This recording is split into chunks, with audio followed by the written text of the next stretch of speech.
Du 5 au 7 mai 2025, l'ONG Les Pompiers Humanitaires POHU a formé près de 200 artisans du Mono sur la tenue de comptabilité. C'est une formation cofinancée par le Fonds de développement de l'artisanat FDA, une structure placée sous la tutelle du ministère des Petites et Moyennes Entreprises. Nous avons essayé de montrer à ces artisans l'importance de la tenue d'une comptabilité. En quoi cette comptabilité-là peut apporter un plus à leur entreprise, au développement de leur entreprise. Quels sont les avantages que la tenue de cette comptabilité-là peut leur apporter. Et on leur a montré qu'ils ont tout à y gagner en fait. Pas les craintes que certains ont par rapport au paiement des impôts, au paiement des taxes, tout ça. Nous avons essayé de leur montrer qu'en réalité, ils ont tout à y gagner en tenant efficacement leur comptabilité. Nous avons vu que d'abord il y a de l'enthousiasme par rapport à la participation. Le secteur de l'artisanat fait partie des 3 plus grands secteurs pourvoyeurs d'emploi. Nous avons dit aux artisans comment tenir leur comptabilité parce que la plupart des artisans ne savent pas faire la différence entre la comptabilité et les poches. C'est à la fin qu'ils trouvent qu'ils sont en faillite. Donc il faut faire une nette différence.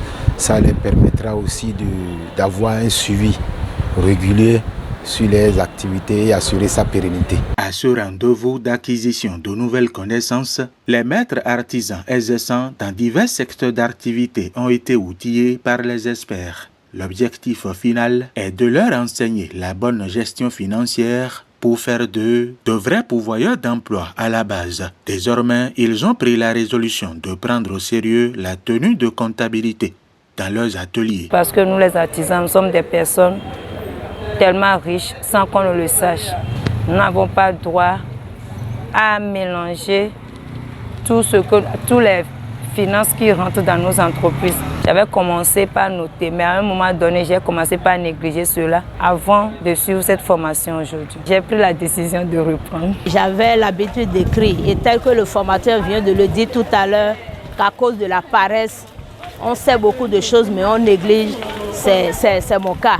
J'avais ces cahiers, je mettais tout à jour, mais pour des temps, je dis bon, aujourd'hui, je n'ai pas le temps, demain je vais faire et parfois je rate ça. Parce qu'avant, on ne savait pas que c'est nous qui sommes les riches, mais ces formations nous ont rappelé vraiment que c'est nous qui sommes les riches, même plus que les agents de l'État. À cette occasion, plusieurs autorités locales étaient présentes pour apporter leur soutien à ces maîtres artisans du Mono. Et compte tenu des conseils prodigués par les formateurs, du représentant du FDA et de l'ONG POHU, ces hommes et femmes sont totalement aguerris pour assainir l'état de leurs finances. Pour rappel, cette cérémonie de remise d'attestation a mis un thème à ces 3 jours d'intense formation.